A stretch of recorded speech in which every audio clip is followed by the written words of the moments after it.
active, a good dancer, and speaker. There's a lot of things going for him. He must be enjoying just sitting back watching the imploding going on at the moment in the political scene. David, there's no press in our room here today, so no sugarcoating anything. And I'm glad you come up and address the club. Thank you very much.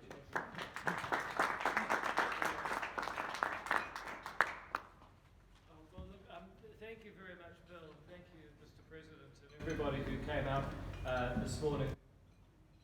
I gather this table found out I was the guest speaker.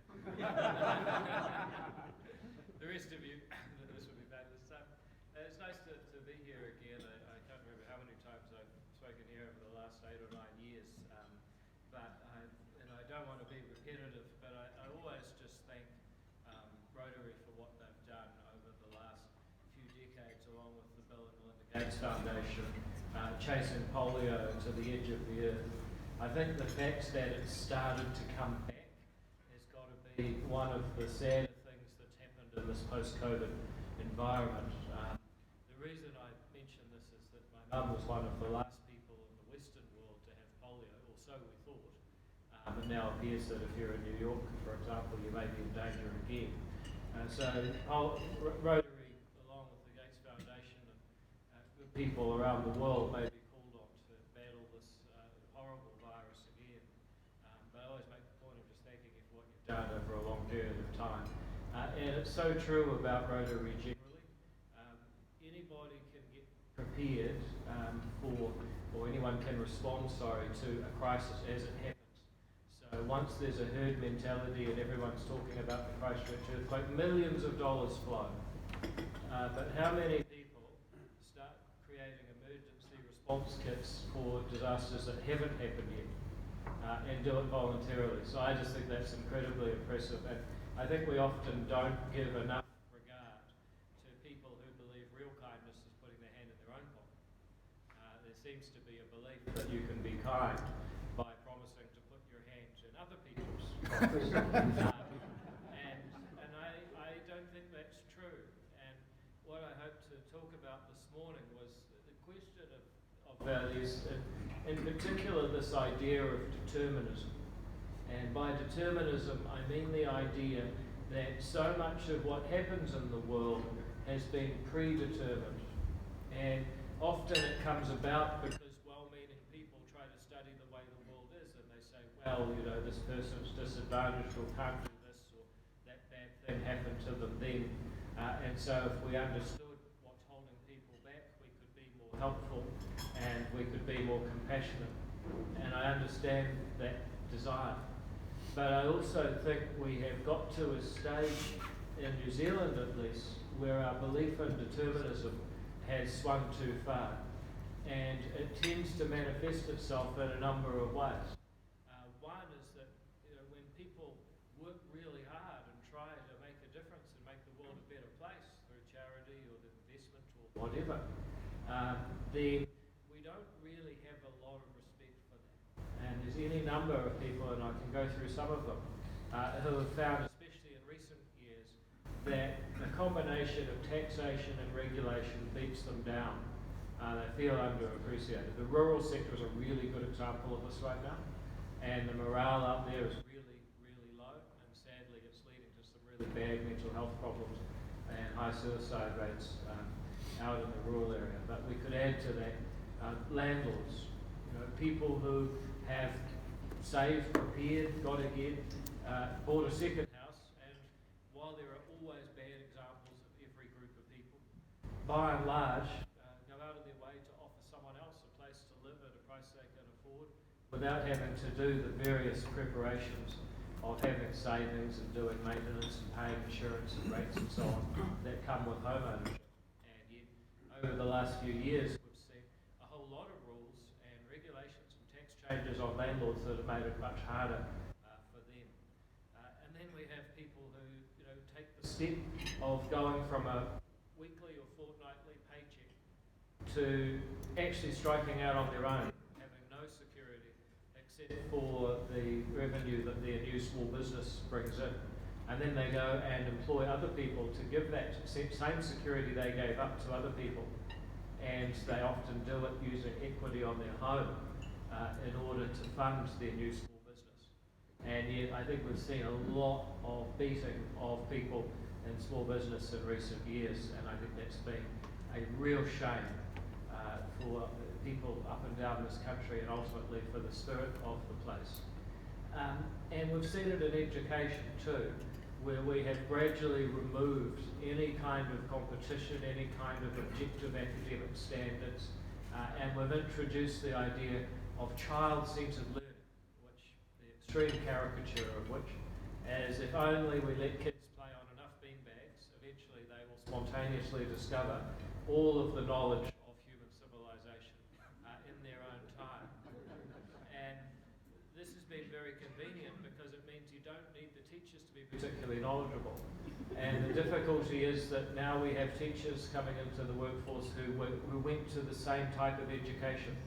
And we actually risk losing the unbroken chain of knowledge transfer that we've had for generations in this country that has made us a first world country. Well, I don't think it's possible for us to be a first world country so long as we are transferring the amount of academic knowledge we currently try to transfer. So we end up basically saying to kids, you know, striving and working hard and achieving excellence, we place less value on that now. And yet we have all sorts of explanations about how the outcomes are predetermined. That it was because, according to the new history curriculum, due to colonisation, which apparently affects everything that happens in New Zealand today. Well, it's an important historical event, we should think about it, but it doesn't affect everything that happens. It doesn't explain every decision, it doesn't explain everything that occurs and everything, the outcome that we get in New Zealand, even though that is now the official doctrine of the New Zealand government taught to kids. So determinism, you know, saying, well, look, you know, the way things worked out were because of historical advantage, or you know, because you were from a nice family, or because that's just the way things are, because of your identity, has had the effect of, I think, really dragging down people that try to succeed, and that's a real shame. And at the same time, there's a flip side to it, which is that maybe people cannot be blamed for their actions either. So if you can't get the credit for your positive actions, then of course you also can't be liable for negative actions. And we're seeing this at the moment in our crime portfolio, where you see the most extraordinary sentences for people that did the most grotesque crimes. And somehow we end up thinking that this is all going to be okay. I saw a sentence recently for a man who beat his pregnant partner. Now, she was pregnant with his 17th child. And he got home detention because the judge reasons that he was traumatised by not having connected with his ancestry. I mean, you can't make this stuff up. And sadly, well, technically the judges do make it up. I mean, that's, or fined, as they like to say. You know, we just have to ask ourselves, where is the sense of cause and effect? Maybe that guy's actions weren't predetermined. Maybe actually he should take some responsibility, stop having so many kids, and perhaps he should actually stop beating up pregnant women. I mean, I don't know, I don't want to be old-fashioned. I just think that maybe that's something that as a country we could aim for. But that judge said, oh no, well, he didn't know his ancestors. Disconnected from his whakapapa, therefore we're going to let her off on a soft sentence, should be in jail. I mean, it's just, how simple could it be? And this really worries me, because I think if there's one thing that has probably ensured the survival of our species, just at a really basic caveman, cavewoman level, it is care for pregnant women. You know, I mean, there probably were offshoots of the human race that didn't care for human women, and they kind of died out, and the people in the next cave prospered. I'm not an evolutionary expert, but I'm guessing that's probably what happened, because you know we can't afford to fail at that very basic level, and yet you know we've now got a judge that doesn't seem that through. And what sort of benefit these 17 kids are going to get from connecting with their ancestor in the form of this guy is very, very difficult to understand. We also see it in the case of the current ram raid saga. I asked the Prime Minister for weeks in a row, how's it going? How many ram raids have there been? What is she doing about it? How many have been arrested? How many have escaped, which is a big problem. And the Prime Minister didn't know. And I think that is because, again, we've taken the view that, well, these kids had a rough time. If they go and drive cars through shop windows, maybe that's just what happens. And I don't think we can afford to accept that level of determinism. I think we have to start saying, actually, they can be responsible. And the funny thing is, the kids themselves know it. They are showing up and doing these ram raids at the behest of older people who would be liable for more serious punishments. But these kids know that they basically have immunity due to their age.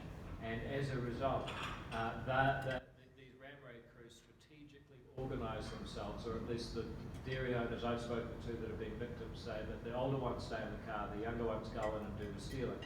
So that if there are charges, the heaviest charges will fall on those that can't be properly prosecuted or punished. So if the kids can figure out and change their future, then maybe we should have laws that reflect that reality.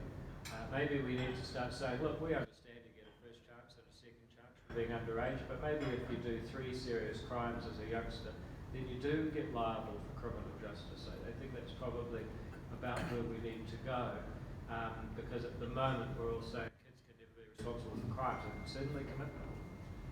So that's one side of determinism that is particularly negative. But I would argue that we've also done it at a governmental level, where our Prime Minister has just been famously unable to hold people responsible for their actions. I mean, you remember David Clark, who was the Minister of Health at the start of the pandemic, famously went mountain biking in Dunedin. Now, it's not that he went mountain biking against the pandemic rules that was the issue, in my view. The problem was that he was in Dunedin. Some of you may know the capital of New Zealand's in Wellington, and he was the Minister of Health in the middle of a crisis. This is a real problem, and yet he didn't get sacked for any of that. He got sacked for offending Ashley Bloomfield. This is a very, very strange situation that we find ourselves in today. And I think what we need to do is get back to a different set of values underneath our economic policy, our treatment of farmers and business and landlords, our treatment of education, and our treatment of crime, which is really just a simple observation that while people come to life with all sorts of advantages and disadvantages, by and large, it is the choices made by we the living today that affects what happens for the next generation. And if we believe that we are somehow beholden to the actions of past generations, it's time to start thinking about the fact that the next generation is going to be beholden to how we act today, and start taking on that responsibility and behaving in a way that is responsible to them. And that means throughout our policy settings, we say that kids can learn and actually do want to learn rich academic subjects in the curriculum, and they do want to be assessed for them in an objective way, that youth offenders can be liable and take responsibility if they are repeat offenders, that people who take the risk to become a landlord, a business owner, or to farm the land are taking enormous risks that things will go wrong, and we should actually allow them to keep more of the reward for the times that it goes right. Otherwise, people will calculate them to stop doing it, and our culture will gradually erode to a point where people are depressed and they either leave the country, which sadly is happening at the moment, or they just retreat, they leave society and retreat into themselves, and we have a much less vibrant and creative community. And the promise of New Zealand that's brought people out here for 1,000 years in various types of vehicle to try and give their kids a better tomorrow will no longer be kept until perhaps some